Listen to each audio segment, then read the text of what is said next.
Hello વિદ્યાર્થી મિત્રો, સ્વાગત છે તમારું મારી યુટ્યુબ ચેનલ RK એગ્રી કોચિંગમાં। આપણે કંઈક કૃષિના જે વિષયો છે એના વિશે ચર્ચાઓ કરતા હતા, જેમાં આપણે મોસ્ટ ઇમ્પોર્ટન્ટ 3 સબ્જેક્ટ એટલે કે 3 વિષય એગ્રીકલ્ચર એન્ટોમોલોજી એટલે કે કીટ વિજ્ઞાન, ત્યાર પછી છે એગ્રીકલ્ચર એક્સટેન્શન એટલે કે કૃષિ વિતરણ, તેમજ એગ્રીકલ્ચર એન્જિનિયરિંગ એટલે કે કૃષિ ઇજનેરી વિશે આપણે જોઈ ગયા છે। જો તમે ગ્રામ સેવકની તૈયારી કરતા હોય અને ગ્રામ સેવકના સિલેબસ પ્રમાણે તમારે જો ટોપિક વાઇઝ લેક્ચર જોતા હોય તો એ લેક્ચર આપણી આ યુટ્યુબ ચેનલમાં મૂકેલા છે, તો તમે જોઈ આવજો।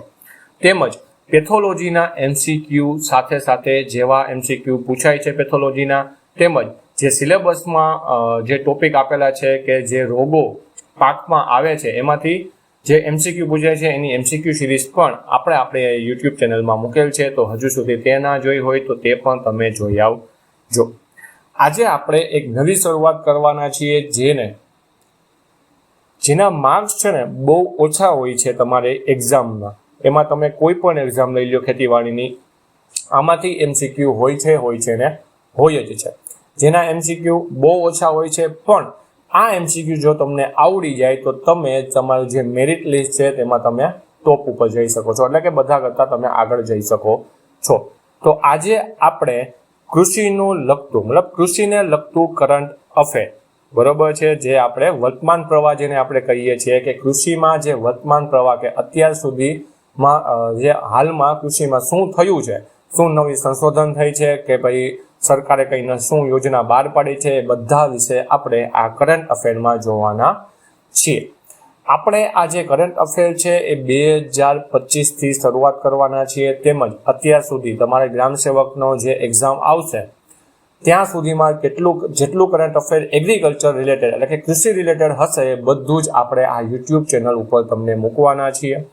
તો આજે આપણે આ કૃષિ માટેનું જે કરંટ અફેર છે તેનો પહેલો લેક્ચર આપણે જોવાના છીએ। તો શરૂઆત કરીએ છીએ કૃષિ માટેનો વર્તમાન પ્રવાહ એટલે કે એગ્રીકલ્ચર કરંટ અફેરનો પહેલો જ ભાગ, જેમાં આપણે પહેલા જોઈશું નેશનલ ટર્મેરિક બોર્ડ, બરાબર। હવે ઘણીવાર તમને એવું પહેલા તો થશે કે ભાઈ આ બધી વસ્તુ તો આપણે ખબર છે, પણ આપણે શરૂઆત છે એ 2025ના જાન્યુઆરીથી જ કરવાના છીએ, જેમાં જાન્યુઆરી 2025થી જે પણ વસ્તુ થઈ હશે એ બધી વસ્તુને આપણે આ લેક્ચરમાં જોવાના છે। તો પહેલું થયું છે નેશનલ ટર્મેરિક બોર્ડ, બરોબર, જે જાન્યુઆરી 2025ની શરૂઆતમાં આ બધાની વસ્તુની શરૂઆત થઈ છે, જેને આપણે રાષ્ટ્રીય હળદર બોર્ડ પણ કહીએ છીએ, જેનું ઉદ્ઘાટન 14 જાન્યુઆરી 2025ના રોજ, બરોબર, ક્યારે આનું ઉદ્ઘાટન થયું હતું કે 14 જાન્યુઆરી 2025ના રોજ આપણા જે કેન્દ્રીય વાણિજ્ય અને ઉદ્યોગ મંત્રી પિયુષ ગોયલ દ્વારા કરવામાં આવ્યું હતું, બરાબર। તો પહેલો જ ક્વેશ્ચન તમને એમ પૂછે કે નેશનલ ટર્મેરિક બોર્ડ છે એનું ઉદ્ઘાટન ક્યારે, કે ભાઈ એની શરૂઆત ક્યારે કરવામાં આવી હતી, તો તેની શરૂઆત છે 14 જાન્યુઆરી 2025ના રોજ કરવામાં આવી હતી। હવે તમને એવો પ્રશ્ન પૂછે કે રાષ્ટ્રીય હળદર બોર્ડ છે એ કોના દ્વારા શરૂ કરવામાં આવ્યું હતું, બરોબર છે, તો એના ઉદ્ઘાટન સમયે કોના દ્વારા શરૂ કરવામાં આવ્યું હતું, તો એમાં તમને જ્યારે આપણે નેશનલ ટર્મેરિક બોર્ડ જોઈએ અને એમાં ઓપ્શનમાં જો કૃષિ વિભાગ લખેલો હોય તો આપણે કૃષિ વિભાગને જ હંમેશા ટિક કરીને આવીએ છીએ। તો યાદ રાખજો કે ભાઈ જે નેશનલ હળદર બોર્ડ છે, બરોબર છે, રાષ્ટ્રીય હળદર બોર્ડ છે, તેની શરૂઆત કેન્દ્રીય વાણિજ્ય અને ઉદ્યોગ મંત્રી પિયુષ ગોયલ દ્વારા કરવામાં આવી હતી। કૃષિના કોઈ પણ મંત્રી દ્વારા આપણે આ કરવામાં આવ્યું નહોતું, બરોબર છે, તો એ ખાસ તમારે યાદ રાખવાનું છે। ત્યારબાદ યાદ રાખજો રાષ્ટ્રીય હળદર બોર્ડનું મુખ્ય મથક છે નિઝામાબાદ, તેલંગાણા, બરોબર છે। તો તમને એવો પણ ક્વેશ્ચન પૂછાય કે નેશનલ ટર્મેરિક બોર્ડ જેની શરૂઆત જાન્યુઆરી 2025માં થઈ હતી તેનું મુખ્ય મથક કઈ જગ્યાએ આવેલું છે, તો યાદ રાખજો નિઝામાબાદ, તેલંગાણા છે એ ભારતનો મહત્વપૂર્ણ હળદરનો પટ્ટો કહેવામાં આવે છે, કે જે ભાઈ તેલંગાણાનો જે વિસ્તાર છે ભારતમાં વધારેમાં વધારે ટર્મેરિક એટલે કે હળદરનું વાવેતર એ ભાગમાં વધુ જોવા મળે છે। ભારતની કુલ હળદર નિકાસમાં લગભગ 30% હિસ્સો કેનો હોય છે, તેલંગાણાનો હોય છે, બરોબર છે। જે ભારત દ્વારા જે હળદર એક્સપોર્ટ કરવામાં આવે તો આખા ભારતમાં બરોબર, આપણા આખું ઇન્ડિયા છે એમાંથી 100% જો હળદર જાતી હોય તો એમાંથી 30% ભાગ કોનો હોય છે? ખાલી તેલંગાણા સ્ટેટ એટલે કે તેલંગાણા રાજ્યનો હોય છે. હવે તમને એમ પૂછાય કે નેશનલ ટર્મરિક બોર્ડના પ્રથમ અધ્યક્ષ કોણ હતા? તો યાદ રાખજો, એના પ્રથમ અધ્યક્ષ હતા શ્રી પલ્લે ગંગા રેડ્ડી. બરોબર છે. નેશનલ ટર્મરિક બોર્ડ, રાષ્ટ્રીય હળદર બોર્ડનું ઉદ્ઘાટન 14 જાન્યુઆરી 2025ના કેન્દ્રીય વાણિજ્ય અને ઉદ્યોગ મંત્રી પિયુષ ગોયલ દ્વારા કરવામાં આવ્યું હતું. તેનું મુખ્ય મથક નિઝામાબાદ, તેલંગાણામાં આવેલું છે. એટલે જેનું પ્રથમ અધ્યક્ષ કોણ હતા? એના શ્રી પલ્લે ગંગા રેડ્ડી. હવે થોડુંક હળદર વિશે પણ આપણે જાણી લઈએ. તો ભારત છે એ વિશ્વમાં હળદરનો સૌથી મોટો ઉત્પાદક એટલે કે પ્રોડક્શન કરતા છે, ઉપભોક્તા એટલે કે ગ્રહણ કરતા, તેમજ નિકાસકાર એટલે કે એક્સપોર્ટર દેશ છે. હળદરની ખેતી 20 થી વધુ રાજ્યોમાં થાય છે, જેમાં મુખ્યત્વે ઉત્પાદકો પહેલા આપણે શું કીધું? તેલંગાણા, જે 30% હિસ્સો છે એ ખાલી ભારતમાં કોનો હોય છે? તેલંગાણાનો. ત્યારબાદ મહારાષ્ટ્ર બીજા નંબરે છે, તમિલનાડુ ત્રીજા નંબરે અને આંધ્રપ્રદેશ ચોથા નંબરે છે. તેમાં હળદરની ખેતી કરવામાં અને એના ઉત્પાદક એટલે કે પ્રોડક્શનમાં. વર્ષ 2023-24માં ભારતમાં આશરે 3.05 લાખ હેક્ટરમાં ખેતી કરવામાં આવી હતી, જેમાંથી 10.74 લાખ ટન જેટલું ઉત્પાદન થયું હતું, જે વૈશ્વિક ઉત્પાદનના કેટલા 70%થી વધુ હિસ્સો ધરાવે છે. બરોબર, વિશ્વના ઉત્પાદનમાં એટલે કે વર્લ્ડ પ્રોડક્શનમાં ખાલી ઇન્ડિયામાંથી હળદર કેટલું 70% પ્રોડક્શન છે એ આપણા ઇન્ડિયામાંથી થતું હોય છે. આપણે આ હળદરની વાત કરી ચૂક્યા. હવે જોઈએ કે આપણે જેમ ટર્મેરિક બોર્ડ જે છે, બરોબર, જે હળદરનો બોર્ડ છે, એ જ રીતના આપણે આપણા ભારતમાં અન્ય ખેતીવાડીને લગતા ઘણા બોર્ડ આવેલા છે. બરોબર છે. જેમાં પેલું છે કોફી બોર્ડ, બરોબર, જેની શરૂઆત 1942માં બેંગલુરુ કર્ણાટકમાં કરવામાં આવી હતી. ત્યાર પછી છે રબર બોર્ડ, જેની શરૂઆત છે 1947માં, બરોબર, આઝાદી સમયમાં કરવામાં આવી હતી. કઈ જગ્યાએ? કેરલામાં. બરોબર છે. અત્યારે કેરલાનું નામ બદલીને કેરલામ થઈ ગયું છે. ત્યાર પછી છે ચા બોર્ડ, જે 1953માં તેની શરૂઆત કરવામાં આવી હતી, જે ક્યાં? પશ્ચિમ બંગાળમાં તેની શરૂઆત થઈ હતી. ત્યાર પછી એક આપણા ગુજરાતમાં એક બોર્ડની શરૂઆત થઈ હતી, જેને આપણે NDDB કહીએ છીએ. બરોબર છે. NDDB, national dairy development board, જેની શરૂઆત આપણા ગુજરાતમાં 1965 બરોબર છે, 1965માં આણંદ ગુજરાત ખાતે થઈ હતી.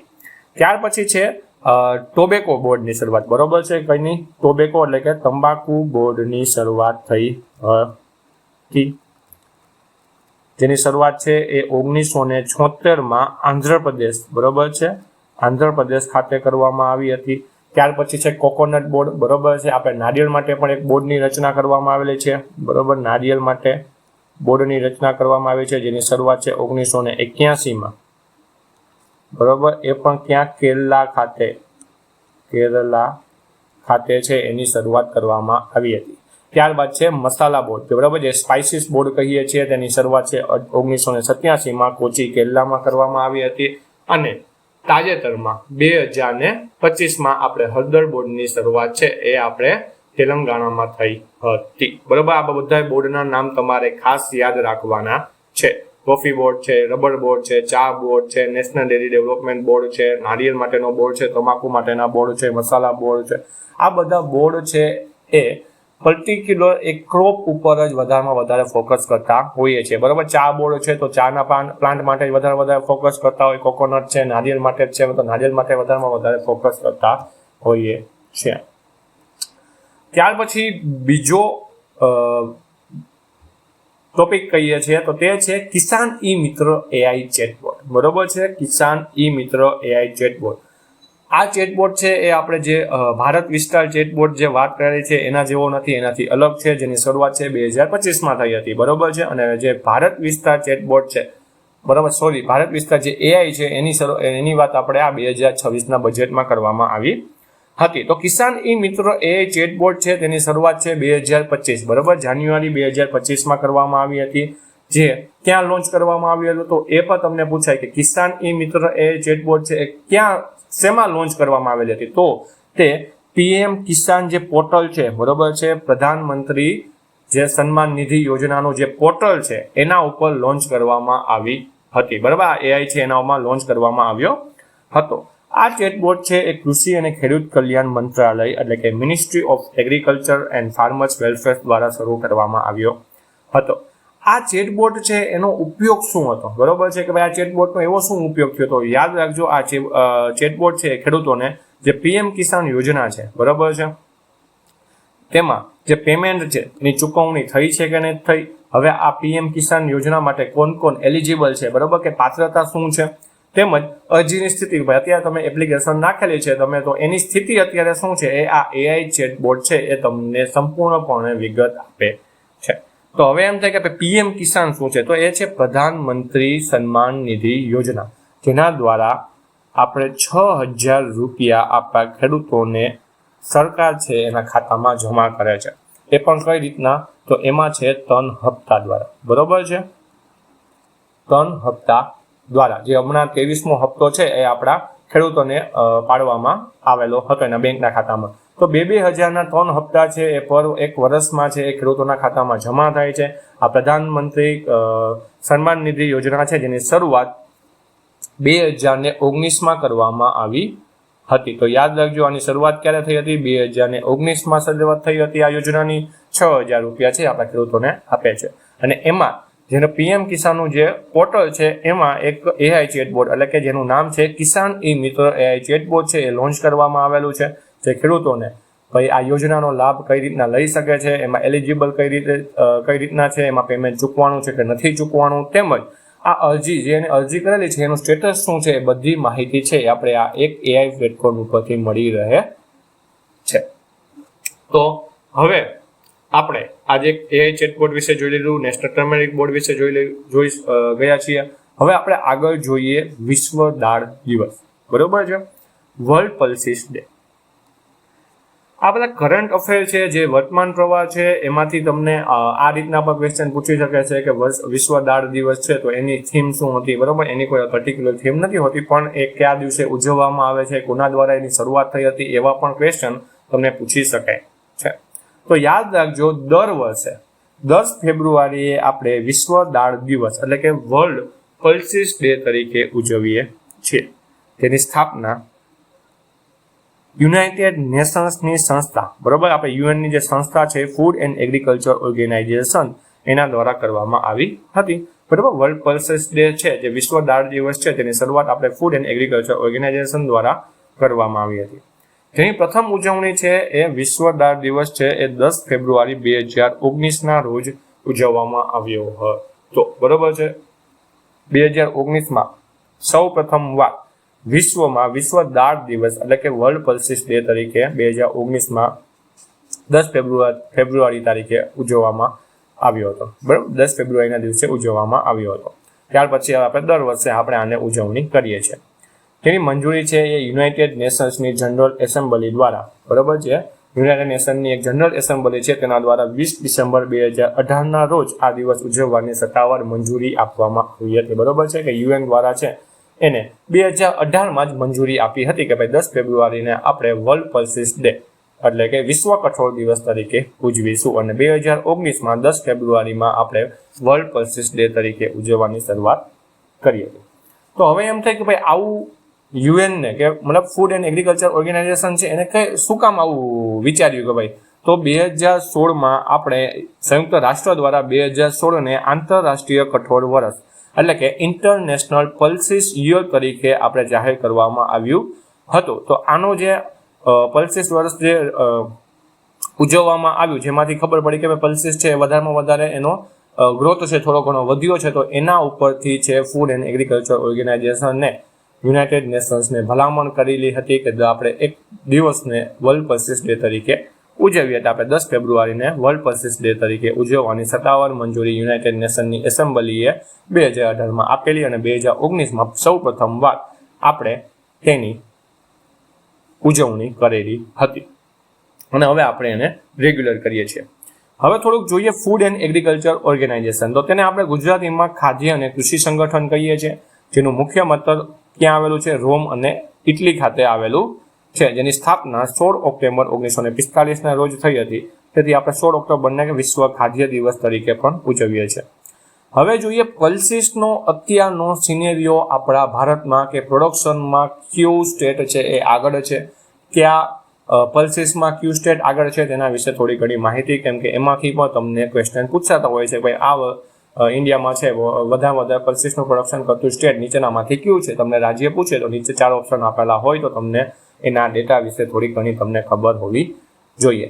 તો જે પલ્સીસ, ટોટલ પલ્સીસની વાત કરું છું, કુલ કઠોળનું કોઈ વાત કરે તો એમાં પહેલું સ્ટેટ આવશે મધ્યપ્રદેશ. બરોબર છે, મધ્યપ્રદેશ છે એ કુલ કઠોળ ના ઉત્પાદનમાં ભારતમાં મોખરે છે, પહેલા નંબરમાં આવે છે. ભાઈ કુલ ઉત્પાદનમાં આશરે કેટલો 20.40% હિસ્સો છે ખાલી મધ્યપ્રદેશનો હોય છે. બીજા નંબરે મહારાષ્ટ્ર આવે છે જેનો હિસ્સો છે 19.63%. ત્યારબાદ ત્રીજા નંબરે આવે છે રાજસ્થાન, જે કુલ ઉત્પાદનમાં આશરે 15.30% જેટલો હિસ્સો છે એ ધરાવતો હોઈએ છે. ત્યાર પછી પર્ટિક્યુલર ક્રોપમાં કહીએ, બરોબર, કોઈ એક ક્રોપમાં કહીએ તો પેલું છે ચણા. બરોબર છે, ચણા જે આપણે ગ્રામ કહીએ છીએ એમાં કોઈ એમ પૂછે કે ભાઈ ચણામાં આપણા રાજ્યમાં, આપણા દેશમાં કયું રાજ્ય છે એ ચણાના ઉત્પાદનમાં સૌથી મોખરે છે, તો સૌ પ્રથમ છે તો યાદ રાખજો તેમાં મહારાષ્ટ્ર આવશે. બરોબર, એમાં મધ્યપ્રદેશ નહીં આવશે, મધ્યપ્રદેશ છે બીજા નંબરે છે. મધ્યપ્રદેશ ક્યાં આવશે, એમાં તમને કુલ કઠોળ પૂછેલા હોય, ટોટલ પલ્સીસ પૂછેલા હોય તો જ મધ્યપ્રદેશ એનો સાચો જવાબ છે. ત્યાર પછી તમને એમ પૂછે કે તુવેર, બરોબર, જેને આપણે પીજીએનપી કહીએ છીએ, બરાબર, તુર છે, અરહર છે, એમાં કયું સ્ટેટ આગળ છે, તો તેમાં પણ મહારાષ્ટ્ર પ્રથમ નંબરે છે અને કર્ણાટક બીજા નંબરે છે. તો આપણે આ ચણા અને તુવેર છે એ વધારે પૂછાતા હોય તો એ તમારે ખાસ યાદ રાખવાના છે. હવે આપણે આગળ જોઈએ ચોખાની જાતો માટે હાર્મોનાઇઝ સિસ્ટમ એટલે કે HS કોડ. બરોબર, એક ચોખા માટે એક કોડની ભલામણ છે આપણા ભારત દ્વારા કરવામાં આવી રહી છે અને આપણો ભારત સૌ પ્રથમ દેશ એવો છે કે ભાઈ ચોખા માટે HS કોડ બનાવવામાં આવ્યો છે. તો ભારતે કસ્ટમ એક્ટ 1975માં સુધારો કરીને GI ટેગ ધરાવતી ચોખાની જાતો માટે હાર્મોનાઇઝ સિસ્ટમનો કોડ રજૂ કરનારો વિશ્વનો પ્રથમ દેશ બન્યો છે. બરોબર છે, HS કોડ છે વધારે નથી આપવામાં આવતા. કોને આપવામાં આવે છે, આપણે જે GI ટેગ ધરાવતા ચોખા છે એને જ આપણે આ હાર્મોનાઇઝ સિસ્ટમ કોડ છે એ આપવામાં આવે છે. હવે એમ થાય કે હાર્મોનાઇઝ સિસ્ટમ કોડ એટલે શું, તો આ એક એવો કોડ છે જે 6 આંકડાનો હોય છે, વધારે પૂરતા 6 આંકડાનો જ હોય છે, જે આપણે માલને એક જગ્યાથી બીજી જગ્યાએ જો એનો એક્સપોર્ટ કરવું હોય તો આ HS કોડ દ્વારા આપણે જે કસ્ટમ્સ નો જે સંગઠન હોય છે એને આસાનીથી ઓળખી શકે છે ભાઈ આ કયો માલ છે અને આ માલની જે ડ્યુટી છે એ કેટલી હોવી જોઈએ, એ બધો ખ્યાલ છે આ HS કોડ દ્વારા આપવામાં આવે છે. જેમ આપણે આધાર કાર્ડ હોય છે તેમ આપણે આ રાઈસ માટે એક કોડ નક્કી કરવામાં આવેલો છે. વધારે પૂરતો આ કોડ છે 6 આંકડાનો હોય છે, પણ આપણા ભારતમાં એને 8 આંકડાનો કરવામાં આવેલો છે. વર્ષ 2025-26ના બજેટમાં સુધારો જાહેર કરાયો હતો, જેમાં નિકાસ માટે 2 વિશિષ્ટ કોડ નક્કી કરવામાં આવેલા છે. તો આ કોડ તમારે ખાસ યાદ રાખવાના છે, જેમાં છે બાફેલા ચોખા જેને પેરાબોઇલ્ડ રાઈસ આપણે કહીએ છીએ એના માટે એક કોડ આપેલો છે 1006-3011 અને સફેદ ચોખા જે વ્હાઇટ રાઈસ છે એના માટે આપેલો છે 1006-3061. તો આ કોડ તમારે ખાસ યાદ રાખવાનો છે. કોડ છે એ તમને MCQમાં પૂછી શકે છે. તો ભાઈ આ HS કોડનો ફાયદો શું છે, તો તમને આગળ કીધું એમ આપણે નિકાસ કરતા હોય, બરોબર, એક્સપોર્ટ કરતા હોય એના માટે આ ખૂબ જ મહત્વનું છે કે ભાઈ આપણે એક્સપોર્ટ કરીએ ત્યારે આપણે જે GI ટેગ ધરાવતો કોઈ પણ ચોખા છે, જો આપણે બીજેના બહારના જે વિદેશ મંત્રાલય છે એ આપણા રાઈસને જો બંધ કરી દઈએ, બરોબર છે, કે આપણા રાઈસને એક જગ્યાએથી મતલબ એનું આપણા ઇન્ડિયાનું રાઈસ છે એક્સેપ્ટ ના કરતા હોય, પણ આ HS કોડ જોવે તો એ આસાનીથી સહેલાઈથી આપણા જે રાઈસ છે એને એક્સેપ્ટ કરી લેશે. સામાન્ય ચોખાની નિકાસ પર પ્રતિબંધો હોય તેવા સમય દરમિયાન પણ આ HS કોડના લીધે GI ટેગ વાળા ચોખા કોઈ પણ ખાસ સરકારી સૂચના વગર મુક્તપણે નિકાસ કરી શકશે. GI ટેગ મેળવેલી જાતો જોઈએ તો નવરા, પલ્લકદન, મટ્ટા, પોકાલી અને વાયનાડ જીરાક્ષાળા સહિત 20 ચોખાની જાતને ભારતીય પેટર્ન ઓફિસ દ્વારા GI ટેગ આપવામાં આવ્યો છે. જ્યારે સિરાગા, સાંબા, જમ્મુ કાશ્મીરના લાલ ચોખા, વડા કોલમ ડાંગર સહિત અન્ય 20 જાતો છે એની અરજી આપણે GI ટેગ માટે કરેલી હતી. 2025ની વાત આ થઈ રહેલી છે. ત્યાર પછી જોઈએ વર્લ્ડ કસ્ટમ ઓર્ગેનાઇઝેશન, બરોબર, આ જ કસ્ટમ ઓર્ગેનાઇઝેશન છે જે HS કોડ છે એની આખી સંરચના છે તેમજ એને નિયંત્રણ કરતું હોય છે. તો વર્લ્ડ કસ્ટમ ઓર્ગેનાઇઝેશન છે એ વિશ્વ સ્તરે કસ્ટમ્સ કાર્યક્ષમતા સુધારવા માટે કામ કરે છે અને માલના વર્ગીકરણ માટે વૈશ્વિક ધોરણે તરીકે HS કોડનું સંચાલન કરે છે. આ કોડ કેટલા આંકડાનો હોય છે? 6 આંકડાનો હોય છે, જે દર 5 વર્ષે તેમાં સુધારો કરવામાં આવે છે. બરાબર, દેશ છે પોતાના રીતે આપણે આ કોડ છે એમાં આંકડા બદલાવી શકતા હોય છે. તો આપણા ભારતમાં કેટલા 8 આંકડાનો HS કોડ છે એ રાખવામાં આવેલો છે, જેની સ્થાપના બરાબર વર્લ્ડ કસ્ટમ ઓર્ગેનાઇઝેશનની સ્થાપના છે 1952માં કરવામાં આવી હતી. તેનું મુખ્ય મથક છે બ્રેસલેસ, બેલ્જિયમ ખાતે આવેલું છે. જેના સભ્ય દેશો છે જે ભારત સહિત 183 કસ્ટમ વહીવટનું પ્રતિનિધિત્વ કરે છે, જે જૈવિક વેપારનો 98% હિસ્સો ધરાવે છે. બરાબર, જે આપણે એક્સપોર્ટ છે આપણા દેશમાંથી બીજા દેશમાં કરતા હોય કે બીજા દેશ છે એ અન્ય દેશોમાં કરતો હોય, તો આ વર્લ્ડ કસ્ટમ્સ જે ઓર્ગેનાઇઝેશન છે આ બધાના ઉપર દેખરેખ રાખતો હોઈએ છે કે ભાઈ કોઈ માલ છે એક જગ્યાએથી બીજી જગ્યાએ જાય તો ખરાબ માલ છે તે ત્યાં ના પહોંચે, તેમજ કોઈ પણ માલમાં કંઈ અડાઅવરું ન થાય એ બધી માહિતી છે, બધી જે દેખરેખ છે આપણે આ ઓર્ગેનાઇઝેશન રાખતું હોઈએ છે. હવે 2025માં બીજું શું નવું થયું હતું? તો યાદ રાખજો, વિશ્વની સૌથી મોંઘી ગાય છે 2025માં વેચાણી હતી, જે હતી આંધ્રપ્રદેશની ઓંગલ, અને જે ક્યાં? બ્રાઝિલમાં 41 કરોડના રૂપિયામાં તે વેચાઈ હતી. બરોબર છે, આંધ્રપ્રદેશની જે આપણી ઓંગલ ગાય છે તે બ્રાઝિલમાં 41 કરોડ રૂપિયામાં વેચાણી હતી, જે વિશ્વની સૌથી મોંઘી ગાય તરીકે ઓળખાય છે. આંધ્રપ્રદેશની જે ઓંગલ જાતિની વિયાટીના 19 બરોબર છે, વિયાટીના 19 નામની ગાય તાજેતરમાં બ્રાઝિલમાં એક હરાજીમાં આશરે 41 કરોડ એટલે કે $4.82 મિલિયન વેચાઈ છે.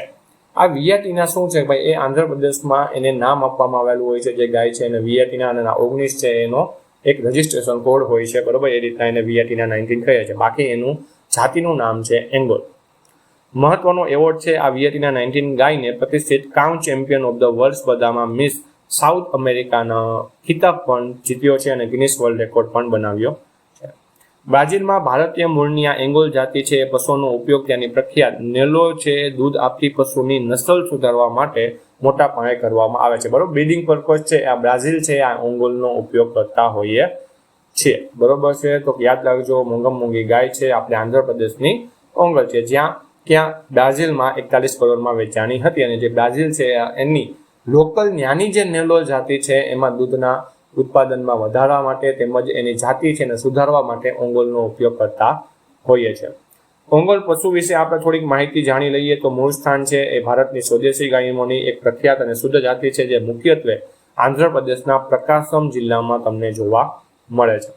એનું નામકરણ છે, આ જાતિનું નામ છે આંધ્રપ્રદેશના ઓંગોલ શહેર પરથી રાખવામાં આવ્યું હતું, જેનું અન્ય નામ છે નેલો. બરોબર, નેલો તરીકે પણ ઓળખવામાં આવે છે કારણ કે એંગોલ વિસ્તાર છે અગાઉ નેલો જિલ્લાના ભારતનો ભાગ હતો, અને અત્યારે નેલો છે એ બ્રાઝિલમાં પણ એને નેલો જાતિ તરીકે જ ઓળખવામાં આવે છે. તો ખાસ જે આપણે આ કરંટ અફેર છે એમાં તમારે ખાસ વસ્તુ યાદ રાખવાની છે. બહુ નાના ટોપિક છે અને નાની વસ્તુ જ તમારે યાદ રાખવાની છે, અને એ જ તમને આમાં મૂકેલી છે. બહુ જાજુ યાદ રાખીને કંઈ પણ ફાયદો નથી, તમને એટલું ડિટેલમાં અંદર પૂછતા નથી. ત્યાર પછી જોઈએ કે વિશ્વમાં મત્સ્ય ઉત્પાદનમાં ભારતનો ક્રમ કેટલો છે. બરોબર, તમને એવું પૂછાય કે આખા વર્લ્ડમાં ભારતનો ક્રમ મત્સ્ય ઉત્પાદનમાં કેટલો છે, તો યાદ રાખજો કેટલામાં? બીજો ક્રમ છે.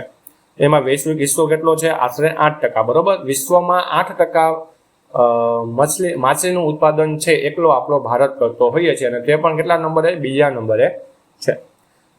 હવે આપણે વાત કરીએ, તમે વાંચેલું જ હશે કે ભાઈ માછલી માટે એક રિવોલ્યુશન લેવામાં આવેલું છે, જેને આપણે બ્લુ રિવોલ્યુશન એટલે કે નીલ ક્રાંતિ કહીએ છીએ. તેની શરૂઆત 2015-16માં થઈ હતી, જેમાં ડોક્ટર હીરાલાલ ચૌધરી છે ભારતમાં નીલ ક્રાંતિના પિતા તરીકે ઓળખાય છે. આ ક્રાંતિમાં શું નવું કરવામાં આવેલું? તો ઇન્ફ્રાસ્ટ્રક્ચર છે બનાવવા અને રોજગારી ઊભી કરવા માટે fisheries and aquaculture infrastructure development fund દ્વારા, તેમજ માછલીના બીજનો પુરવઠો મજબૂત કરવા માટે મિશન ફિંગરલિંગનો સમાવેશ થાય છે. બરોબર છે, 2015-16માં જ્યારે નીલ ક્રાંતિની શરૂઆત થઈ ત્યારે એક આ મિશન ફિંગરલિંગનો સમાવેશ થતો હતો, જે ઇન્ફ્રાસ્ટ્રક્ચર માછલીના જે પ્રોડક્શન માટે જે બધી સુવિધાઓ છે એમાં કંઈક વધારવા માટે, તેમજ તેના બીજ છે એને પણ વધારે એનું માર્કેટિંગ કરવા માટે છે આપણે આ બ્લુ રિવોલ્યુશનની શરૂઆત થઈ હતી. ભારતમાં પ્રથમ ક્રમનું રાજ્ય હોય, બરોબર છે, ઉત્પાદનમાં, માછલીના ઉત્પાદનમાં ભારતનું પ્રથમ ક્રમનું રાજ્ય હોય તો તે છે આંધ્રપ્રદેશ. તો ખાસ યાદ રાખજો, તમને એ પૂછાય, એમ પણ પૂછાય કે ભારતમાં કયું રાજ્ય છે એ મત્સ્ય ઉત્પાદનમાં મોખરે છે અથવા તો પહેલા નંબરે છે, તો તેમાં આવશે આંધ્રપ્રદેશ. હવે તમને એમ પણ પૂછે કે ભારતમાં કઈ માછલીનું વધારેમાં વધારે ઉત્પાદન થાય છે? તો યાદ રાખજો, જો મીઠા પાણીની માછલી પૂછે, બરોબર, મીઠા પાણીમાં ઉત્પાદન થતી માછલીને પૂછે તો તેમાં આવશે રોહુ, બરોબર. જે રોહુ માછલીની જાત છે એનું વધારેમાં વધારે પ્રોડક્શન છે આપણા ભારતમાં થાય છે, મીઠા પાણીની માછલી પૂછે તો. અને દરિયાઈ માછલી પૂછે તો તેમાં આવશે ઓઇલ સાર્ડિન, બરોબર છે. ખાસ યાદ રાખજો, મીઠા પાણીમાં પૂછે તમને માછલીનું વધારે ઉત્પાદન ભારત કયા માછલીનું કરે છે? તો રોહુ માછલીનું, બરોબર. ત્યારબાદ છે કટલા, બીજા નંબરે આવે, બરોબર. અને ત્યારબાદ દરિયાઈમાં તમને પૂછે તો દરિયાઈમાં કયું છે? ઓઇલ સાર્ડિન, બરોબર. ઓઇલ સાર્ડિન જે માછલીનું જાત છે એ વધારેમાં વધારે પ્રોડક્શન આપણે દરિયામાં કરવામાં આવે છે. અને આખા વિશ્વમાં ભારતમાં કેટલા નંબરે? બીજા ક્રમે છે. નીલક્રાંતિના બે મુખ્ય પ્રણેતા છે, પેલું છે ડોક્ટર હીરાલાલ ચૌધરી, જેમને પ્રેરિત પ્રજનન ઇન્ડ્યુસ બ્રીડિંગની ટેકનિક શોધી હતી, અને બીજા છે ડોક્ટર અરુણ કૃષ્ણન. આપણા ભારતમાં પ્રધાનમંત્રી દ્વારા એક માછલી માટે એક યોજનાની પણ શરૂઆત કરેલી છે, જેને પ્રધાનમંત્રી મત્સ્ય સંપાદન યોજના જેને કહીએ છીએ, જે નીલક્રાંતિના લક્ષ્યોને વધુ મજબૂત કરવા માટે સરકારે 2020માં તેની યોજના શરૂ કરી હતી, જે અંતર્ગત શું હતું કે મત્સ્યપાલનના ક્ષેત્રમાં ટકાઉ વિકાસ પર ધ્યાન કેન્દ્રિત કરવામાં આવે. હવે છે દરિયાઈ વર્સિસ મરાઈન. તો ભારતમાં કુલ મત્સ્ય ઉત્પાદનમાં દરિયાઈ માછલીઓ કરતા નદી, તળાવ, ડેમ જે મીઠા પાણીમાં છે તેની સ્ત્રોતમાંથી થતું ઉત્પાદન ઘણું વધારે છે, બરોબર. તો આપણે જે મીઠા પાણીમાં જે માછલી છે એનું ઉત્પાદન છે આપણે દરિયાઈ માછલી કરતાં વધુ છે એ જોવા મળતું હોય છે. અને આપણે આગળ જોયું એમ દરિયાઈ માછલીમાં વધારેમાં વધારે કોનું ઉત્પાદન આપણે મોખરે છે, કયા જાતનું? તો ઓઇલ સાર્ડિનમાં. અને આપણે મીઠા પાણીમાં જોઈએ તો મીઠા પાણીમાં વધારેમાં વધારે જે માછલીના જાતનું ઉત્પાદન વધતું હોય, સૌ પ્રથમ મોખરે હોય તો એ કઈ જાત છે? તે છે રોહુ. અને બીજા નંબરે છે કટલા. હવે એક નવી વેરાયટીની વાત કરીએ કે જે આપણા આગલા વર્ષમાં એટલે કે 2025માં એની બહાર પાડવામાં આવ્યું હતું, જેનું નામ છે સાત્વિક, બરોબર. સાત્વિક અથવા તો NC9 જેને કહેવામાં આવે છે, તે દેશી ચણાની એક જાત છે. આ જે ચણા છે એક દુષ્કાળ પ્રતિરોધક છે, એટલે કે ડ્રોટ ટોલરન્ટ છે, જેમાં જે વધુ ઉપજ આપતી દેશી ચણાની જાત છે. કોના દ્વારા? તો national institute of plant genetic research અથવા તો જીનોમ રિસર્ચ છે એના દ્વારા વિકસાવવામાં આવ્યું હતું, બરોબર. આ ચણા કેવા છે ભાઈ? વધારે પાણીની કઈ જરૂર પડતી નથી, ઓછા પાણીમાં પણ આ થઈ જતા હોઈએ છે. પણ અને વધુ જ્યારે આપણે ખબર છે કે ભાઈ ચણા છે એ ક્યાં રબી ક્રોપ છે, એટલે આપણે એને શિયાળામાં વાવતા હોઈએ. પણ શિયાળામાં જો ઝાઝું ટેમ્પરેચર થઈ જાય, બરોબર, કે સમર જેટલું ટેમ્પરેચર થઈ જતું હોય અને પાછળના ભાગમાં પણ જો એટલું ટેમ્પરેચર, સમરનું ટેમ્પરેચર એને લાગી જાય તો પણ આ જે ચણા છે એના પાકને કોઈ પણ પ્રકારનું નુકસાન થતું નથી. એટલે જ આપણે એને દુષ્કાળ પ્રતિરોધક કહીએ છીએ. અને ઓછા પાણીમાં પણ આ ચણા છે આસાનીથી ઉગી જાય છે અને એના મૂળ છે એ વિકાસ પામે છે. કોના દ્વારા? તો national institute of plant genetic research દ્વારા છે એ બનાવવામાં કે વિકસાવવામાં આવ્યું હતું. દુષ્કાળની સ્થિતિમાં પણ આશરે 13.4% જેટલું વધુ ઉપજ આપે છે, જેને ક્લાઇમેટ સ્માર્ટ એટલે કે હવામાન અનુકૂળ અને સ્થિતિસ્થાપક બનાવે છે, જેની મંજૂરી છે કૃષિ અને ખેડૂત કલ્યાણ મંત્રાલય હેઠળની સેન્ટ્રલ વેરાયટી રિલીઝ કમિટી દ્વારા આ જાતને મંજૂરી આપવામાં આવી હતી. તો હવે આપણે જે national bureau of plant genetic resource છે એના વિશે પણ થોડી ઘણી આપણે માહિતી ખબર હોવી જોઈએ. તો એનું એક મુખ્ય મથક છે, યાદ રાખજો ક્યાં આવેલું છે? નવી દિલ્હી ખાતે આવેલું છે. અને તે ભારત સરકારના બાયોટેકનોલોજીનો વિભાગ હેઠળની એક સ્વાયત્ત સંસ્થા છે. ત્યાર પછી જોયું હતું આપણે સેન્ટ્રલ વેરાયટી રિલીઝ કમિટી, બરોબર, જે આપણી વેરાયટીને મંજૂરી આપતા હોઈએ છીએ, જેનું મુખ્ય કાર્ય છે દેશભરના ખેડૂતો માટે પાકની નવી અને ગુણવત્તાયુક્ત જાતોને ચકાસીને સત્તાવાર રીતના મંજૂરી આપવી, બરોબર. આપણે કોઈ પણ જાત છે એ બનાવી દઈએ તો આપણે એને વેરાયટી તરીકે જો રિલીઝ કરવી હોય તો પહેલા આપણે આ સેન્ટ્રલ વેરાયટી રિલીઝ કમિટી છે એમાં આપણે એનું આખું માળખું આપવું પડે, બરોબર. એના માટે મંજૂરી લેવી પડે અને એ કમિટી છે એ આખા આપણા બિયારણને ચકાસશે અને જો એને સારું લાગશે અને એને લાગશે કે ભાઈ આ નવી વેરાયટી છે અને ખેડૂતો માટે બહુ સારી છે તો એ રિલીઝ કરશે અને મંજૂરી આપશે, આપણી જે નવી વેરાયટી બનશે તેને. તો યાદ રાખજો, જે આપણી સાત્વિક વેરાયટી છે એ દેશી ચણાની એક વેરાયટી છે જેના માટે આપણા ડોટ ટોલરન્ટ માટે એટલે કે દુષ્કાળના પ્રતિરોધક માટે ખૂબ જ સારામાં સારી વેરાયટી છે. ત્યાર પછી જોઈએ ભારતમાં મેંગ્રોવ્સનો વિસ્તાર. બરોબર છે, આપણે મેંગ્રોવ જે આપણે મેંગ્રુવ કરતા હોય એના વિસ્તાર વિશે આપણે જોઈએ. એમાંથી પણ તમને ડેટા છે ઘણી વાર પૂછી લેતા હોય છે. ઇન્ડિયન સ્ટેટ ફોરેસ્ટ રિપોર્ટ દ્વારા 2023 અનુસાર ભારતમાં કુલ મેંગ્રોવ કવર છે 4991.68 ચોરસ કિલોમીટર, જે દેશના કુલ ભૌગોલિક વિસ્તારના કેટલું 0.15% જેટલું થાય છે. બરોબર છે, અત્યારે લેટેસ્ટ ડેટા છે એટલા બધા આવેલા નથી, પણ 2023 મુજબ છે એ ભારતના કુલ જે ભૌગોલિક વિસ્તાર છે 0.15% ભાગમાં છે આપણા મેંગ્રુવ્સનું વાવેતર થયેલું છે. જેમાં વિશ્વનું સૌથી મોટું મેંગ્રોવ જંગલ છે ક્યાં જોવા મળે છે? તો યાદ રાખજો, પશ્ચિમ બંગાળમાં આવેલું સુંદરવન. બરોબર, ઘણીવાર તમને એમ થયું હશે કે ગુજરાત પહેલા નંબરે છે, પણ નહીં, ભારતમાં પણ અને વિશ્વમાં પણ આપણું જે પશ્ચિમ બંગાળનું જે સુંદરવન છે ત્યાં જ આપણા આ મેંગ્રોવ્સનું જે પ્રોડક્શન છે, જે વિસ્તાર છે ખૂબ જ હાઈ છે, જેથી તેને યુનેસ્કો દ્વારા વર્લ્ડ હેરિટેજ સાઇટ તરીકે પણ સૂચિબદ્ધ કરવામાં આવેલી છે. વર્ષ 2021ના મૂલ્યાંકનની સરખામણીમાં દેશના મેંગ્રોવ કવરેજમાં 7.43 ચોરસ કિલોમીટરનો ચોખ્ખો ઘટાડો નોંધાયો છે. બરાબર, 2023ના ડેટા મુજબ ગુજરાત છે બીજા ક્રમે છે. બરોબર, મેંગ્રોવ્સના વિસ્તારમાં ગુજરાત કેટલામાં નંબરે? બીજા નંબરે છે. અને અંદમાન અને નિકોબાર જે ટાપુ છે એ ત્રીજા ક્રમે છે. બરોબર છે, તો ભારતમાં પહેલા નંબરે હોય તો પશ્ચિમ બંગાળમાં આવતું સુંદરવન મેંગ્રોવ્સ વિસ્તારમાં, બીજા નંબરે ગુજરાત અને ત્રીજા નંબરે છે અંદમાન અને નિકોબાર. ગુજરાતમાં પણ ખાસ કરીને કયા જે જિલ્લાઓ? તો પહેલું છે કચ્છ અને જામનગર જે જિલ્લો છે, બરોબર, જે મરાઈન નેશનલ પાર્ક જ્યાં આવેલો છે એના વિસ્તારોમાં આપણે આ મેંગ્રોવ્સના વાવેતર છે વધુ જોવા મળે છે. તો અહીં તમે આ મેંગ્રોવ્સનું જે પિક્ચર જોવો છો તે આપણા પશ્ચિમ બંગાળના સુંદરવનનું છે. બરોબર, આ રીતના તમને દેખાતા હોય છે. એમાં જે મૂળ છે એ તમને બહાર છે દેખાતા હોય છે. એની એક અલગ ખ્યાતિ પણ કહી શકે ને એની રચના પણ છે. એમાં આપણે મેંગ્રોવ વિશે જોઈએ તો આ એક વિશિષ્ટ વૃક્ષો અને ક્ષુપો છે જે ખારા પાણી એટલે કે દરિયા કિનારે અને ઓછા ઓક્સિજનવાળી કાદવવાળી જમીનમાં જ ઉગે છે. તેમની મૂળ રચના અનોખી હોય છે, જેને શું કહેવાય? ન્યુમેટોફોર્સ કહેવામાં આવે છે, અથવા તો શ્વસન મૂળ કહેવામાં આવે છે, જે જમીનની બહાર આવીને શું કરે છે? શ્વસન કરે છે. બરોબર, આપણે આમાં આગળ જોયું કે ભાઈ ઓછા ઓક્સિજન વાળી એટલે કે કાદવવાળા વિસ્તારમાં પણ આપણે એનું વાવેતર કરી શકીએ છીએ અને ઉગી જાય છે. બરોબર, અને આપણે એ પણ ખબર છે કે દરિયાના જે પાણી છે એમાં વધારેમાં વધારે શું હોય? સોલ્ટ હોય, ક્ષાર હોય, જેમાંથી વધારેમાં વધારે આપણે ઓક્સિજન છે એ મળી શકવાનો નથી. તો આ મેંગ્રોવ છે એના મૂળ છે શું કરે છે? એ કેવા હોય છે? ન્યુમેટોફોર્સ એટલે કે શ્વસન મૂળ છે એ બહાર આવે છે અને તે બહાર મતલબ એને ગ્રો કરે છે અને એમાંથી તે શ્વસન કરે છે અને તેની વૃદ્ધિ કરતા હોઈએ છે. આ મેંગ્રોવ્સ માટે એક આપણા ભારત સરકારે યોજના પર બહાર પાડેલી છે, જેને આપણે મિસ્ટી યોજના કહીએ છીએ. બરોબર, જે 2023-24માં છે એ આની રચના થઈ હતી. બરોબર છે, આ યોજનાની શરૂઆત છે 2023-24માં કરવામાં આવી હતી. ભારત સરકારે બજેટમાં દરિયાકાંઠાના વિસ્તારોમાં મેંગ્રોવ્સના વાવેતરને પ્રોત્સાહન આપવા માટે મિસ્ટી, જેનું ફૂલ ફોર્મ છે mangrove initiative and shoreline habitats and tangible incomes યોજના શરૂ કરી છે. પર્યાવરણીય મહત્વ આપણે મેંગ્રોવ્સનું જોઈએ, આ મેંગ્રોવ વિસ્તાર છે એના ઉપર વધારે ભારત સરકાર છે શું કામ આટલી યોજના બહાર પાડેલી છે કે આ મેંગ્રોવ વિસ્તાર છે એના વિશે આપણે ભણવું જોઈએ.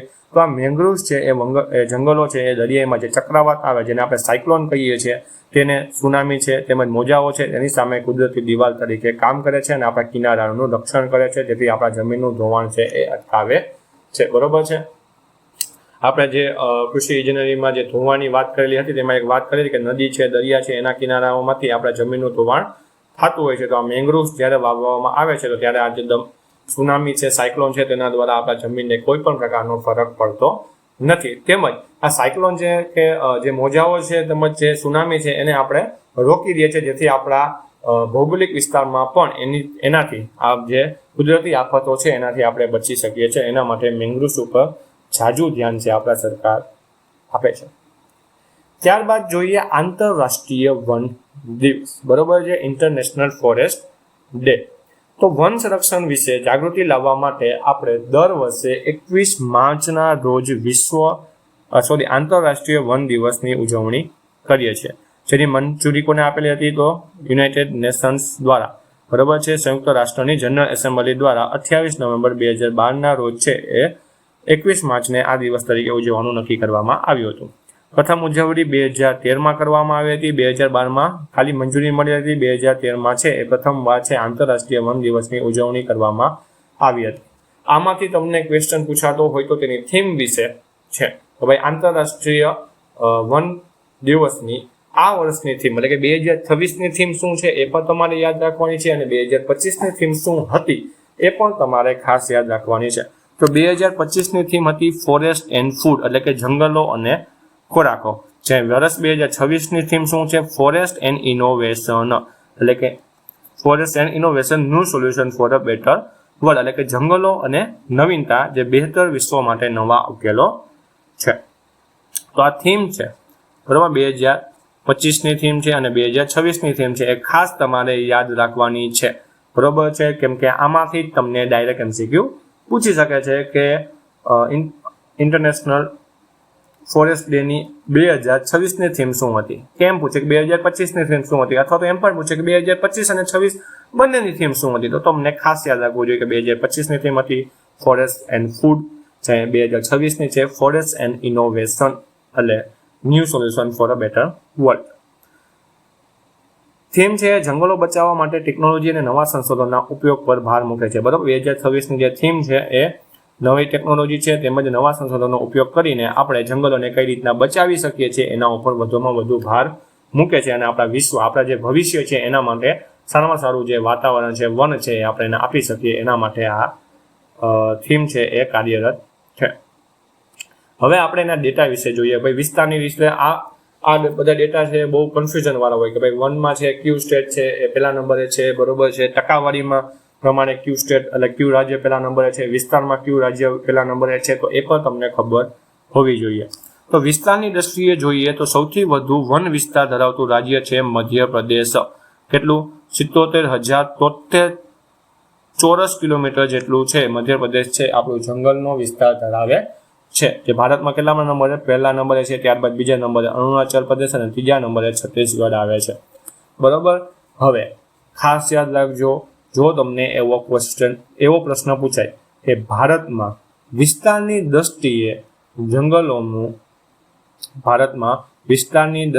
જંગલોના વાવેતરમાં વન વિસ્તારમાં પહેલા નંબરનું રાજ્ય કયું છે બરોબર. ભારતમાં વધુ વન વિસ્તાર ધરાવતું રાજ્ય નીચેનામાંથી કયું છે? તો તમને એમાં ઓપ્શન આપેલા હશે મધ્યપ્રદેશ, બીજો ઓપ્શન આપેલો હશે અરુણાચલ પ્રદેશ, ત્રીજો આપેલો હશે છત્તીસગઢ અને ચોથો આપેલો હશે મિઝોરમ બરોબર છે. તો ઘણીવાર બધા પૂરતા મિઝોરમ છે ટીક કરીને આવે છે, પણ ખાસ યાદ રાખવાનું એનો સાચો જવાબ છે મધ્યપ્રદેશ. હવે તમને એમ પૂછાય કે ભારતમાં સૌથી વધુ વન ટકાવારીની દ્રષ્ટિએ છે એ ક્યાં જોવા મળે છે? તો એમાં આવશે સ્ટેટ વાઇઝ કે તો મિઝોરમ અને દ્વીપ કેન્દ્રશાસિત ઇન્ક્લુડિડ કેન્દ્રશાસિત પ્રદેશ હોય તો એમાં આવશે લક્ષદ્વીપ. તો યાદ રાખજો, ટકાવારીની દ્રષ્ટિએ પોતાના ભૌગોલિક વિસ્તારના પ્રમાણમાં સૌથી વધુ વન ધરાવતું કેન્દ્રશાસિત પ્રદેશ છે લક્ષદ્વીપ અને રાજ્યમાં છે મિઝોરમ બરોબર છે. રાજ્યમાં તમને પૂછ્યું હોય, તમને પર્ટિક્યુલર રાજ્યમાં જ પૂછેલું હોય તો આવશે મિઝોરમ, અને તમને એમ પૂછે કે કયા કેન્દ્રશાસિત પ્રદેશમાં તો લક્ષદ્વીપ. હવે તમને એક એમ ક્વેશ્ચન થશે કે વિસ્તારની દ્રષ્ટિએ અને ટકાવારી દ્રષ્ટિએ છે આ અલગ કઈ રીતના પડે? તો યાદ રાખજો, જો મધ્યપ્રદેશ છે હવે આપણે એને ધારી લઈએ કે એમાં 1,00,000 ચોરસ કિલોમીટર જેટલું એનો ભૌગોલિક વિસ્તાર છે, જેમાં ખાલી 20,000 બરોબર છે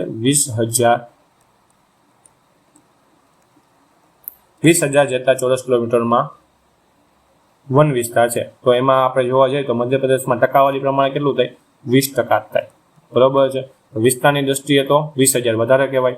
હવે આપણે આવીએ મિઝોરમમાં. તો મિઝોરમમાં છે 40,000 જેટલો વિસ્તાર છે એનો ટોટલ મિઝોરમનો છે, અને એમાં પણ 20,000 જેટલો વિસ્તાર છે એ વન વિસ્તાર છે. તો કુલ ટોટલ વિસ્તારના આપણા વિસ્તાર જોઈએ તો કેટલા ટકા થાય? 50% જેટલો વિસ્તાર છે કોનો હોય છે? ખાલી મિઝોરમનો 50% ભાગ ખાલી જંગલોએ કવર કરેલો હોય છે, અને 50% છે ભૌગોલિક વિસ્તાર છે જ્યાં મનુષ્યો છે એ ખેતી કરે છે, રહે છે, ઇન્ફ્રાસ્ટ્રક્ચર છે, બધું 50%માં હોય છે.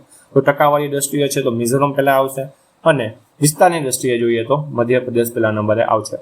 અને ત્યારબાદ તમને એવો પણ ક્વેશ્ચન પૂછે, આ બહુ રેર ક્વેશ્ચન છે કે સૌથી વધુ વન વૃદ્ધિ છે એ કયા રાજ્યમાં જોવા મળે છે? તો યાદ રાખજો આંધ્રપ્રદેશમાં બરોબર. તો આ રીતના ફોરેસ્ટમાંથી પણ તમને ક્વેશ્ચન પૂછાય છે, એમાંથી થીમ પણ પૂછી શકે છે આંતરરાષ્ટ્રીય ફોરેસ્ટ ડે, બરોબર છે, આંતરરાષ્ટ્રીય વન દિવસ છે આપણે 21 માર્ચના રોજ ઉજવતા હોઈએ છીએ. ત્યાર પછી છે 2025માં વારંગલ ચપટા મરચા, બરોબર છે, વારંગલ ચપટા મરચા છે તેને જીઆઈ ટેગ મળેલો છે. આ કયા સ્ટેટમાં? તો તેલંગાણા જે સ્ટેટ છે તેમાં આ મરચા છે એ ઉગાડવામાં આવે છે અને એને જીઆઈ ટેગ મળેલો છે. તેને ટામેટા મરચા પણ કહેવામાં આવે છે. જે વારંગલ ચપટા મરચા છે એને જીઆઈ રજિસ્ટ્રી ઓફ ઇન્ડિયા દ્વારા છે જીઆઈ ટેગ આપવામાં આવ્યો છે. તેલંગાણાનો ક્રમ જોઈએ તો આ નવા જીઆઈ ટેગ મેળવવાની સાથે તેલંગાણા છે એ 18મું જીઆઈ ટેગ છે એ ઉત્પાદન ધરાવતું છે 2025ના ડેટા પ્રમાણે. આ મરચાની લાક્ષણિકતા શું છે? તો યાદ રાખજો, તેજસ્વી લાલ રંગના છે, બરોબર. તમે અહીં કલર છે જોઈ શકો છો, ટામેટા જેવા ગોળાકાર દેખાય, બરોબર, થોડા ઘણા ટામેટા જેવા ગોળ હોય છે. ચપટા આકારના કારણે એકદમ અલગ પડે છે. તે સ્વાદમાં ઓછી તીક્ષ્ણ એટલે કે તીખા બહુ ઓછા હોય છે, જેના કારણે અથારા બનાવવા અને કુદરતી ખાદ્ય રંગ, બરોબર છે, નેચરલ ફૂડ કલર એજન્ટ છે એના બનાવવા માટે ખૂબ જ આદર્શ માનવામાં આવે છે. તો તમને એક ક્વેશ્ચન પૂછે કે નીચેનામાંથી તેલંગાણામાં કયા મરચાને જીઆઈ ટેગ મળેલ છે? તો તમને એમાં ક્વેશ્ચન આપેલા હોય તો તેમાં લખેલું હોય વારંગલ ચપટા મરચા, તો એનો સાચો જવાબ આવશે વારંગલ ચપટા મરચા. બરોબર, આ ક્વેશ્ચન છે જીઆઈ ટેગ વાળા છે તમને ડાયરેક્ટ એમસીક્યુમાં પૂછી શકે છે. તો એમાં તમને ફેરવીન પર ક્વેશ્ચન પૂછે છે કે ભાઈ વારંગલ જે ચપટા મરચા છે, બરોબર છે, એને જીઆઈ ટેગ મળ્યો છે તો એ કયા રાજ્યમાં વધારેમાં વધારે તેનું ઉત્પાદન થાય છે અને કયા રાજ્યમાં એને જીઆઈ ટેગ મળેલ છે? તો યાદ રાખવાનું તેલંગાણામાં છે. ત્યાર પછી એક ઇન્ડેક્સ છે, એના વિશે જોઈએ કે ફાર્મર ડિસ્ટ્રેસ ઇન્ડેક્સ એટલે કે ખેડૂત મુશ્કેલી સૂચકાંક. આ શેના માટે છે? તો અગાઉથી ચેતવણી માટે છે કે ફાર્મર ડિસ્ટ્રેસ ઇન્ડેક્સ છે કૃષિ ક્ષેત્ર આવનારા સંકટ કે મુશ્કેલીઓ વિશે 3 મહિના અગાઉથી એલર્ટ આપી દે છે. ભાઈ કે આ 3 મહિના પહેલા તમને એલર્ટ આપી દે કે તમારે સાયક્લોન છે એ આવવાનું છે, કે ભાઈ વધારે વરસાદ પડવાનું છે, વરસાદ નથી આવવાનો, વધારે ઠંડ પડવાની છે, ઠંડ ઓછી પડવાની છે, વધારે ગરમી પડવાની છે, ઓછી પડવાની છે. આ બધી વસ્તુ છે ફાર્મર ડિસ્ટ્રેસ ઇન્ડેક્સ છે એ 3 મહિના પહેલા ખેડૂતોને ચેતવણી આપી દે, જેનાથી શું થાય કે ખેડૂતો છે એને કયો પાક વાવવો જોઈએ અને એના ખેતરમાં શું ધ્યાન આપવું છે એને સરળતાથી ખબર પડે. આ જે ફાર્મર ડિસ્ટ્રેસ ઇન્ડેક્સ છે કોના દ્વારા? તો આઈસીઆર કીડા દ્વારા છે વિકસાવવામાં આવ્યો છે, જેથી ખેડૂતોના આવનારી ગંભીર મુશ્કેલીઓ જેમ કે પાક નિષ્ફળ જવો, દેવું વધુ આવવાનું નુકસાન છે ઓળખી શકાય છે અને તેને અટકાવવામાં મદદ કરી શકાય. આ ઇન્ડેક્સ છે મુખ્ય સૂચકાંકો પર ખેડૂતોના સર્વે કરીને કામ કરે છે, જેના આધારે એક સ્કોર નક્કી થાય છે અને આ સ્કોરની મદદથી સત્તાવાર રીતે કે સરકાર ખેડૂતોને સમયસર અને ચોક્કસ આર્થિક કે અન્ય સહાય પૂરી પાડીને અગાઉથી યોગ્ય પગલાં લઈ શકે છે. કીડા શું છે? તો એનું નામ છે central research institute for dryland agriculture, જેનું હેડક્વાર્ટર એટલે કે મુખ્ય મથક સ્થળ છે હૈદરાબાદ, તેલંગાણામાં, બરોબર છે, જે આઈસીઆર હેઠળ કામ કરે છે. ઇન્ડેક્સ આપણે જે આગળ સ્કોર જોયો એ સ્કોર વિશે વાત કરીએ તો એ સૂચકાંક કઈ રીતના 0 થી 1ની વચ્ચેનો સ્કોર જનરેટ કરવામાં આવે છે. તો 0 થી 0.5 હોય તો ઓછી મુશ્કેલી હોય છે, 0.5 થી 0.7નો જો ઇન્ડેક્સ લેવામાં આવે તો મધ્યમ મુશ્કેલી હોય, 0.7 થી 1 હોય તો ગંભીર મુશ્કેલી હોય છે. જો સ્કોર 0.7 થી વધુ હોય તો જે તે વિસ્તારમાં તાત્કાલિક સરકારી હસ્તક્ષેપની જરૂર પડે છે. એટલે સરકારે કોઈ પણ નવા યોજના છે એની બહાર પાડવી પડે અને જે પણ કુદરતી આફત આવે છે એના માટે કયા પગલાં ખેડૂતોને લેવા જોઈએ એની માહિતી છે એ જલ્દીમાં જલ્દી ખેડૂતો સુધી પહોંચાડવી પડે છે. તો એમાં જે ઇન્ડેક્સ છે એ તમારે ખાસ યાદ રાખવાનું છે, બરોબર. એની જે રેન્જ છે એ પણ તમને યાદ રાખવાનું છે. જો તમને ડિટેલમાં કોઈ પૂછે તો એની જે રેન્જ છે એ પણ તમને પૂછી શકે છે. ત્યાર પછીનું પાછું આપણે જોઈએ જીઆઈ ટેગ વિશે, તો તેમાં છે કુંભકોણમ પાન, બરોબર છે. કુંભકોણમ જે બીટલ લીફ છે અને થોવલાઈના જે ફૂલની માળા છે એને નવો જીઆઈ ટેગ આપણે 2025માં મળ્યો હતો. હવે આપણે એમ થાય કે આ પાન છે એને પણ આપણે કેમ, તો એગ્રીકલ્ચર છે એમાં પાનનું પણ મહત્વ છે અને ફૂલનું પણ મહત્વ છે. તો આપણે આ ફૂલ માટે એટલે અને પાન માટે પણ આપણે ખાસ યાદ રાખવાનું છે કે કયા પાનને પણ જીઆઈ ટેગ છે આપણે 2025માં કે 2026માં મળ્યો હતો.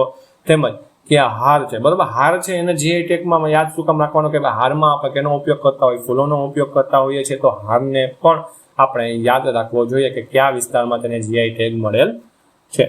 તો તમિલનાડુના તંજાવુર જિલ્લાના કુંભકોણમ પાન, બરોબર. ક્યારના? તમિલનાડુના તંજાવુર જિલ્લાના કુંભકોણમ પાન અને કન્યાકુમારીની થૌલાઈ ફૂલની માળા, બરોબર. થૌલાઈ છે ત્યાંનો એક પ્રદેશ છે, એટલે કે એને થૌલાઈ તરીકે કહેવાય છે, અને ફૂલની માળા છે એ કન્યાકુમારીના થૌલાઈ વિસ્તારમાં છે વધુ બનતા હોય છે. તો એને કન્યાકુમારીની થૌલાઈ ફૂલની માળા છે એ બંનેને જીઆઈ ટેગ મળેલ છે, બરોબર. તમિલનાડુમાં કયા બે તમને પૂછે કે ભાઈ કુંભળકોણમ પાન છે એ કયા રાજ્યમાં તેને જીઆઈ ટેગ મળેલ છે? તો યાદ રાખજો તમિલનાડુમાં, અને થૌલાઈ ફૂલની માળા છે એ પણ ક્યાં તમિલનાડુમાં છે, એને જીઆઈ ટેગ મળેલ છે. અને આ નવા ઉમેરા સાથે તમિલનાડુમાં રાજ્યમાં કુલ 62 જેટલા જીઆઈ ટેગ 2025ના ડેટા પ્રમાણે છે. હવે કુંભકોણમ પાન વિશે આપણે થોડુંક ઘણું જોઈએ તો એનું વાવેતર વિસ્તાર છે. આ પાન છે તંજાવુર જિલ્લામાં આવેલી કાવેરી નદીનો જે ડેલ્ટા પ્રદેશ છે, એટલે કે જે ફળદ્રુપ તટ પ્રદેશ છે એમાં ઉગાડવામાં આવે છે. એની ખાસિયતો જોઈએ તો કાવેરી નદીની વિશેષ જમીનને કારણે આ પાનને એક અનોખો સ્વાદ આવે છે, તીવ્ર સુગંધ અને ઉત્તમ કોમળતા મળે છે, બરાબર. તમે અહીં જે ફોટામાં તમને જોઈ શકો છો. આ લણણી અને કાપડી આ પાનની કાપણી દર 15 થી 18 દિવસે કરવામાં આવે છે, જે અન્ય પ્રદેશો જ્યાં દર 30 દિવસે કાપણી થાય છે એની સરખામણીએ ઘણી ઝડપી છે, એટલે એના માટે જીઆઈ ટેગ આપવામાં આવેલો છે, બરોબર છે. એનું વાવેતર છે બીજી વિસ્તારમાં થતું જ હોય છે, પણ અહીં શું કામ ભાઈ અહીં તમે જોવો તો 15 થી 18 દિવસે તમે એની લણણી એટલે કે કાપણી કરી શકો છો, એની સારામાં સારી વિશિષ્ટતા છે. જ્યારે બીજા કોઈ પણ રાજ્ય કે કોઈ પણ વિસ્તારમાં જો એ વાવવામાં આવેલું હોય તો ત્યાં તમને 30 થી 35 દિવસે તમે એની લણણી કરી શકો છો, એટલે કે મહિના દિવસની રાહ જોવી પડે છે, પણ અહીં તમે 15 દિવસમાં જ તમે પાછા એ પાનનો ઉપયોગ કરી શકો છો. આ પાનનો ઉપયોગ છે ખાવા માટે પણ થતો હોઈએ છે, ધાર્મિક જે આપણે વસ્તુ છે એના માટે થતો હોઈએ છીએ, ત્યારબાદ છે મુખવાસ બનાવવા માટે પણ આ પાનનો ઉપયોગ છે એ તમિલનાડુમાં થાય છે, બરોબર. આપણે જે નાગરવેલના પાન કહીએ છીએ એ રીતના કેમ નાગરવેલના પાન છે આપણે ખાઈએ છીએ, એમ આ તંજાવુર છે કુંભકોણમ પાન છે એનો ઉપયોગ થતો હોઈએ છે. ત્યાર પછી છે થૌલાઈની ફૂલની માળા, બરોબર. જેને પણ જીઆઈ ટેગ છે આપણે તમિલનાડુમાં મળેલ છે. આ માળા તમિલનાડુના કન્યાકુમારી જિલ્લાના, બરોબર, કન્યાકુમારી જિલ્લાના ખૂબ જ પ્રખ્યાત છે. તે માત્ર તમિલનાડુમાં જ નહીં પરંતુ પડોશી રાજ્ય કેરળની સરહદોમાં પણ એટલી જ લોકપ્રિય છે, બરોબર. જેની જે માળા છે જેનો ઉપયોગ છે આપણે ધાર્મિકમાં થતો હોઈએ છીએ, તેમજ લગ્ન પ્રસંગમાં પણ ત્યાં એનો ઉપયોગ કરતા હોઈએ છીએ. કોઈનું સન્માન કરવા માટે જો આપણે હાર પહેરાવતા હોય તેમાં પણ આ થૌલાઈ ફૂલની માળાનો જ ઉપયોગ છે એ ત્યાં થતો હોઈએ છે. આ હાર છે સફેદ, લાલ, લીલા રંગના વિવિધ ફૂલોનો ઉપયોગ કરીને સંપૂર્ણપણે હાથથી બનાવવામાં આવે છે. આ ફૂલનો એક ખાસ પરંપરાગત પદ્ધતિથી સાદડીની જેમ વણીને માળા તૈયાર કરવામાં આવે છે, જેમાં આપણે ચંપા છે, મોગરો છે, ગુલાબ છે, બધા જ ફૂલોનો ઉપયોગ થતો હોય છે. જેમાં મોગરો છે, બરોબર, એનો વધુમાં વધુ ઉપયોગ આ હાર માળામાં થતો હોય છે, બરોબર. તમે જુઓ તો સફેદ, લાલ, લીલા વગેરે જેવા ફૂલોનો ઉપયોગ આપણે આ હાર માળા બનાવવામાં કરીએ છીએ, અને ત્યાં તમિલનાડુમાં વધુમાં વધુ જોવા મળે છે, એટલે જ એને ત્યાં જીઆઈ ટેગ મળે છે. તો તમને આ કરંટ અફેર એટલે કે જો વર્તમાન પ્રવાહ ગમ્યા હોય તો મારી સાથે આ ચેનલમાં જોડાઈ જજો, આ વિડીયોને લાઈક કરજો, તમારી જે ગ્રામ સેવકની તૈયારી કરતા મિત્રો છે ત્યાં સુધી આ વિડીયોને શેર કરજો, કેમ કે આવું કરંટ અફેર જે વર્તમાન પ્રવાહ છે તમને કોઈ નહીં આપે, અને આ વસ્તુ છે તમને ફ્રીમાં જ મળવાની છે, જેની પીડીએફ પણ તમને ફ્રીમાં જ આપવાની છે.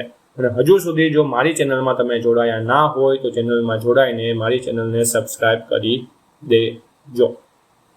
આ રીતના જ આપણા વર્તમાન પ્રવાહ છે એના હજી જેટલા ભાગ આગળ થશે આપણે એ બધા જ ભાગ ડિટેલમાં જોવાના છે. એમાંથી કેવા પ્રકારના MCQ તમને પૂછાય છે એ બધી માહિતી તમને હું આ લેક્ચરમાં આપવાનો છું, તો મારી ચેનલમાં જોડાયા રહેજો. તો આજ માટે આટલું જ. જય હિન્દ, જય કિસાન.